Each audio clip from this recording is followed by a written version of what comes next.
You probably know his most famous quotes, to be or not to be, tomorrow and tomorrow and tomorrow, Romeo, Romeo, wherefore art thou?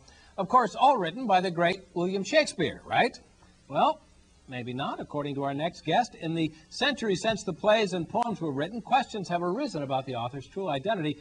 Was it really Shakespeare or really the works of someone else entirely, published under a pen name? That's the focus of the new book, Shakespeare by Another Name. And we're joined tonight by the book's author, Mark Anderson. Thank you very much for being here. And thank you. You were just telling me that the very cover of the book contains a kind of interesting visual metaphor for the thesis of the book. That's right, Barry.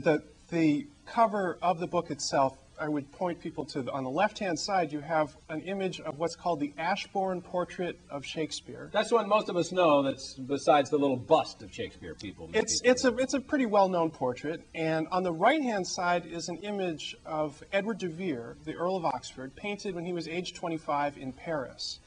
And I think, as the eye may explain, it's the same face, and while that's only a tiny, tiny, tiny part of the story, it is a very useful visual representation of the story, the whole story of the book. I think I read a quote by you saying that you know that there are people out there that will get angry and all red in the face when you suggest that somebody besides Shakespeare wrote all the plays. And I got to admit, I'm kind of in that category because I've read them all. Sure. I've done a couple of them. And it feels to me like when some of the time when you're reading it, I don't think maybe he wrote them all by himself. Okay. But you can read this and you can just think, I know this. You can feel that guy there. Right. In this play, I mean, he seems like a real person, a real mind we know. Absolutely, Barry. Absolutely. I mean, what we are talking about, and I think the main thesis of this book, is that the Shakespeare canon is an intimately autobiographical account of the author's life and times. But the problem is you need to refocus the lens. You need to look at another individual, this man, Edward de Vere, Earl of Oxford, who was a courtier in the aristocratic court of Queen Elizabeth I. And he was kind of telling some of the state's secrets and presenting a lot of the powerful people of the age on the public stage.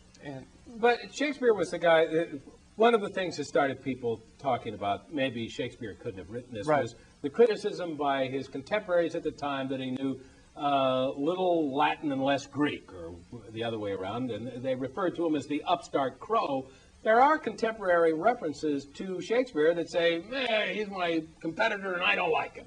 Right, yeah, well, I'm glad you mentioned the upstart crow. This was by a pamphleteer, a guy by the name of Robert Greene, who said that Shakespeare supposes that he is as well able to bombast out a verse as with the best of the writers. Well, that would seem to be evidence right there that this guy's saying, well, Shakespeare's a writer. But you look in the definition of that word. You look at the history of that word, supposes, right? Because he's supposing that he is as well able to turn out a verse. And supposes in the 16th century was used to mean forge, or even to pretend. And there are a number of references that I talk about in my book where I point out, well, some of these people, some of Shakespeare's contemporaries, William Shakespeare of Stratford's contemporaries, are suggesting that, in fact, he was an imposter, maybe even a frontman. And I could...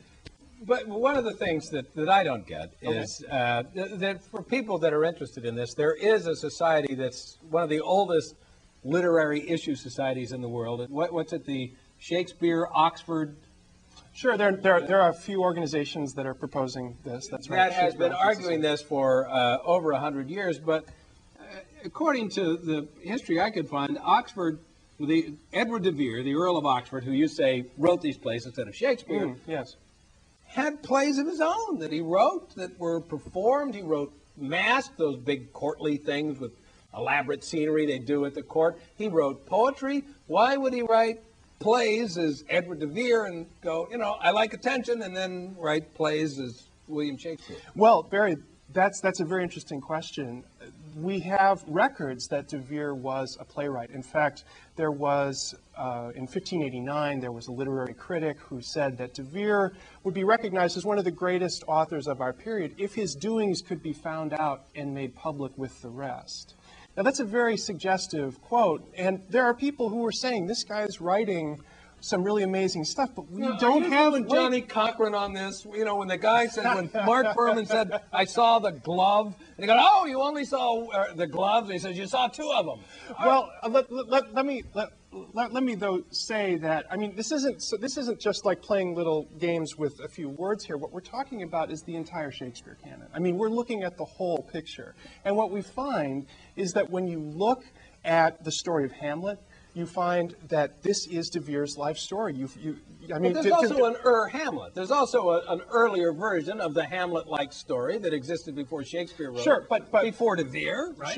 Sure. I mean, there is. Well, let me just finish the point about Hamlet. Right. That De Vere married into the family of probably the most powerful man in England. His name was William Cecil, Lord Burleigh. He's widely accepted as the historical prototype for the character Polonius. So De Vere married this guy's daughter. So think Polonius, Ophelia, Hamlet. You've got the basic power triangle of that play. Now, fast forward a little bit in De Vere's life. He has 3 daughters, and he's gone through all of his inheritance, or practically all of his inheritance, and he's now dispersing his ancestral castle amongst his 3 daughters.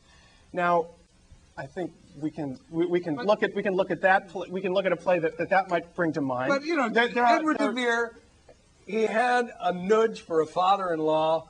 That covers a lot of people besides the Earl of Oxford. Of course, yes, absolutely, Barry. I mean, the thing is, if you look at just one play, if you find one coincidence here or there, I mean, you can say that, you know, okay, well, that's just a coincidence. But let me be fair. Let me also give you your props. Sure.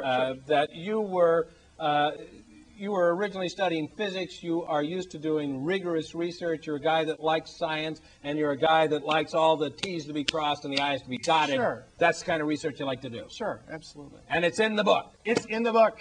Yes, sir. The book is Shakespeare by Another Name, The Life of Edward de Vere, Earl of Oxford, the man who was Shakespeare, says Mark Anderson. Doing a book signing. And you're doing a book signing. You can meet Mark Anderson at a book signing Thursday evening, August 11th at 7 p.m.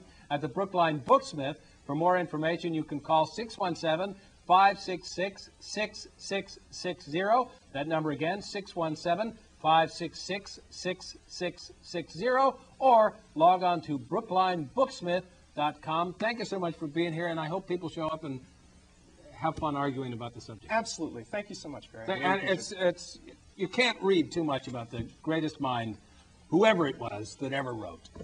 We'll be right back as Nightbeat continues with a rant about killers who not only don't get